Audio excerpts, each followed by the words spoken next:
Okay, this is Craig Lane with the PowerPoint Part 2 for Large Intestine Cleanse. So we're going to move on to Slide 9 now. So in Slide 9, we're looking at asking the right questions. So why is there something going on here? Why do we have an infection, a cold? Why do we have pain? And these are some of the questions that we can ask ourselves below that. And this is what we find in my practice when we look at everything from the shape of the head to its height, to what's going on in the iris, to what's going on in the sclera. The body's natural shape. Is the upper body bigger than the lower body? Are the legs bigger than the rest of the body? That people have big shoulders. How much exposure is going on? So constitutional predisposition is sort of like if life is a poker hand, what are we born with? Do we have a lot of 8s and not a lot of 7s? Do we have a lot of kings and not a lot of 2s? So to speak. And that's what iridology and the system of assessment I have tells us. And that's why we tailor cleanses to these predispositions, so to speak.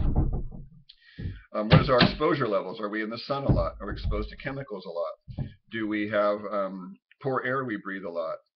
How's our lifestyle and diet?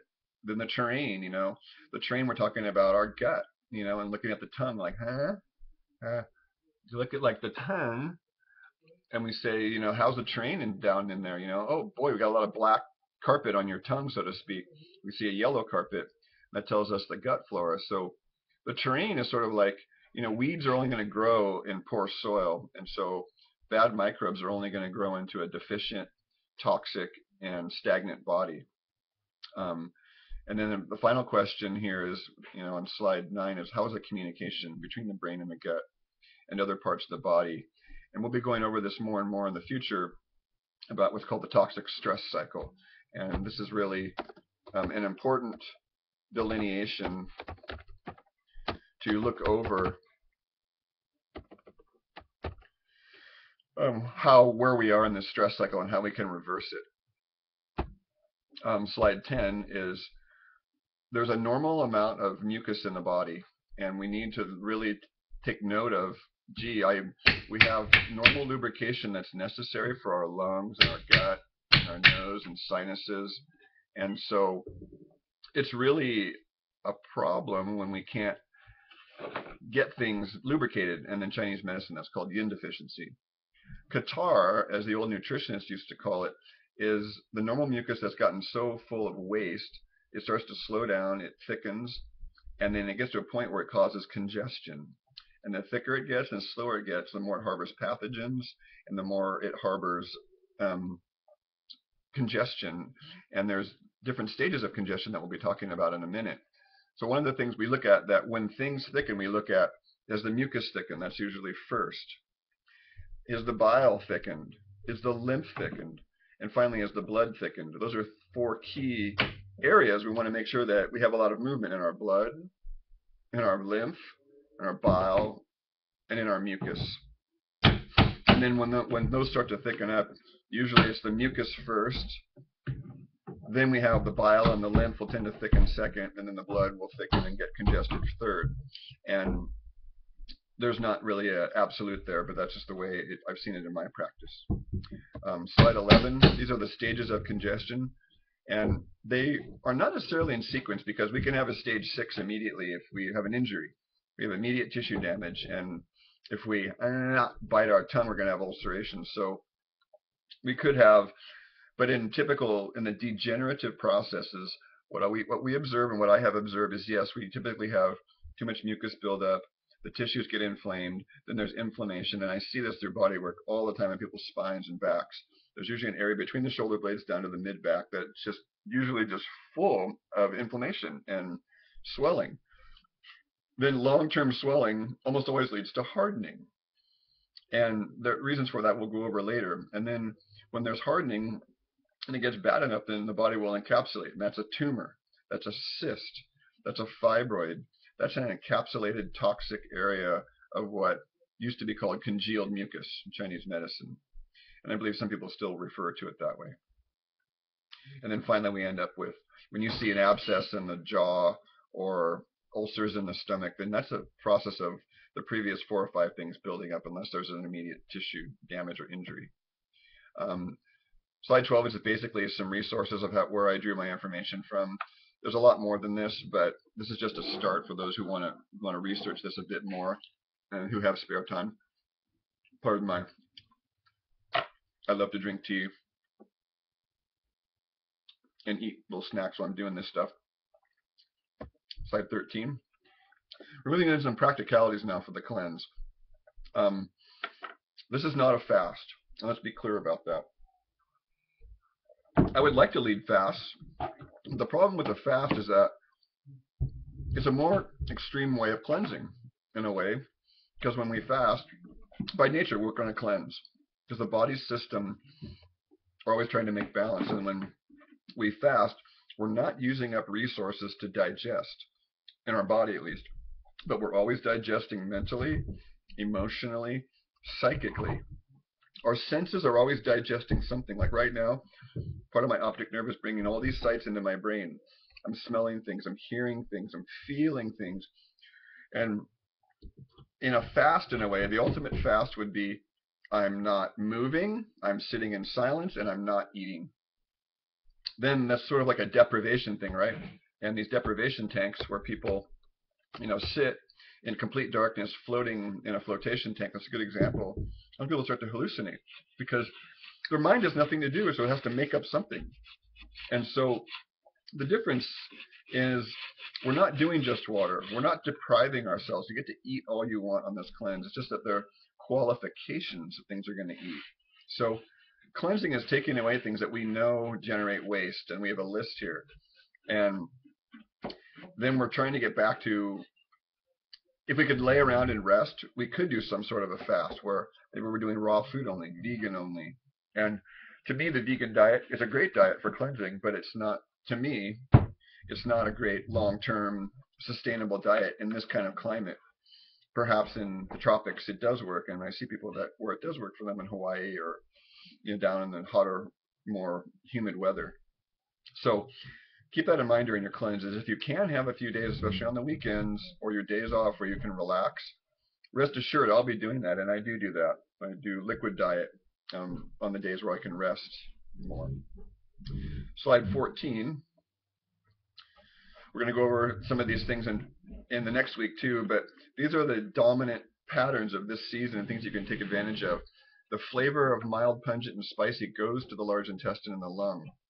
The color white or very light colors, and we're also in late summer, so the earth tones are good colors to focus on during this cleanse when you can face with a choice.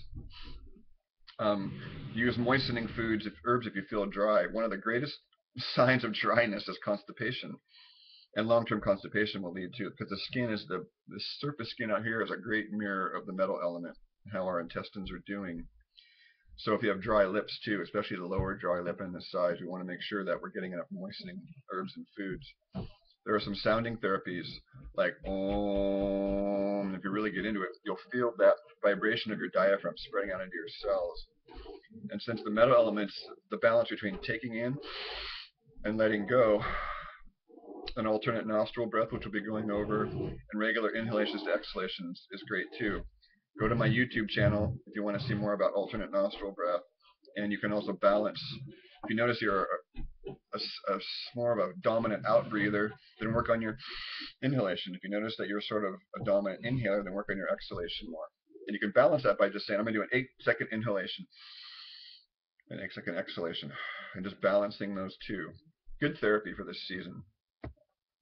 The theme of the cleanse this time around is going to be week 1, accelerating detoxification, loosening stuck matter, and improving how we basically kick out the old messy tenants and facilitate more efficiency in the digestive system and cleaning up the waste. Then the week 2 is kind of like getting stuff in bags, cleaning up the mess the old tenants made, and just kind of clearing out the house, get ready for the new people. And then the week 3 is we're going to repair the house, bring in some good tenants, and we're going to improve communications between those people. That's just kind of in a nutshell. Slide 16. We're going to have a preparation for week 1 this week. So take a look at some of that stuff over the next week. And if you're doing this online, please give yourself a few days after watching this to get ready, get yourself psyched up, and just get yourself prepared for what you're about to undergo. Because if you've never cleansed before, you're going to need some prep time, I judge. Slide 17, here's your shopping list suggestions.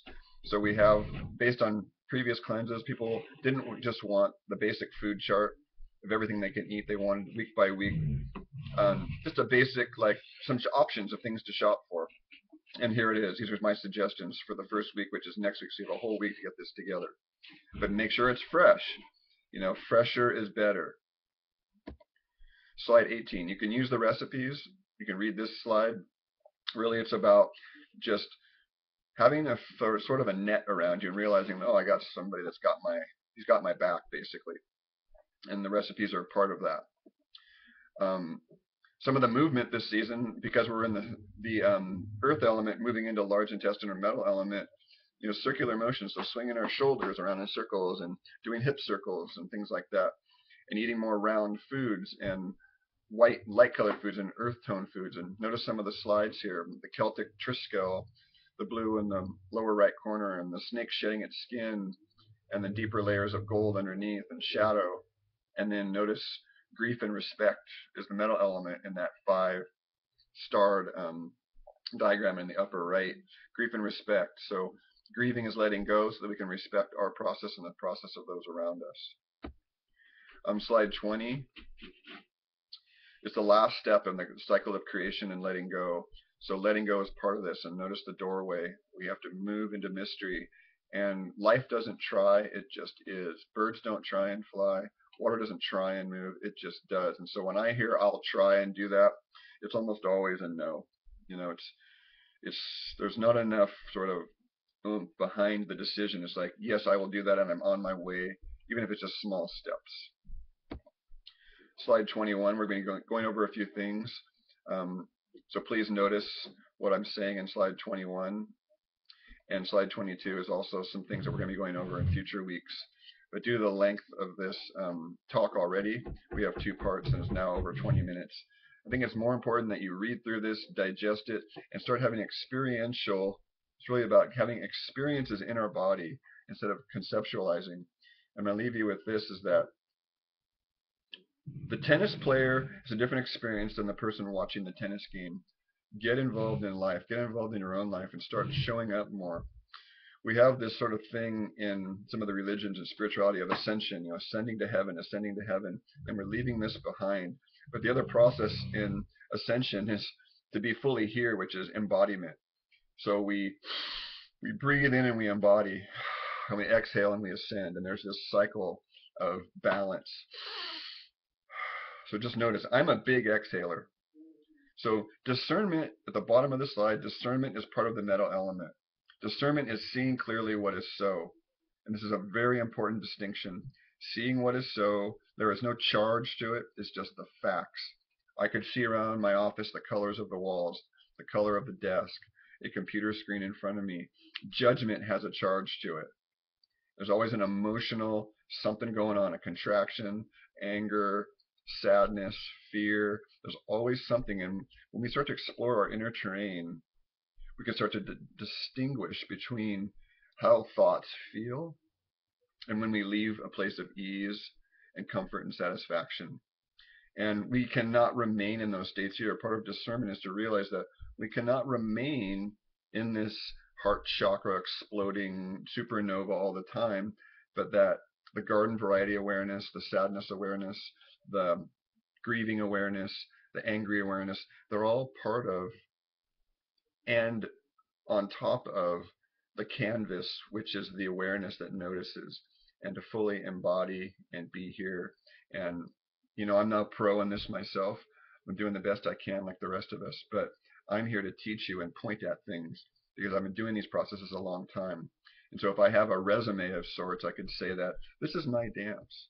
And if you want to dance my dance, I'm here to teach you what you want. If you don't, then that's fine too. You know? And so let's move on and let's have a good time with this. This is really some really good stuff, and I'm looking forward to leading us in this great cleanse via, especially if we're doing it online.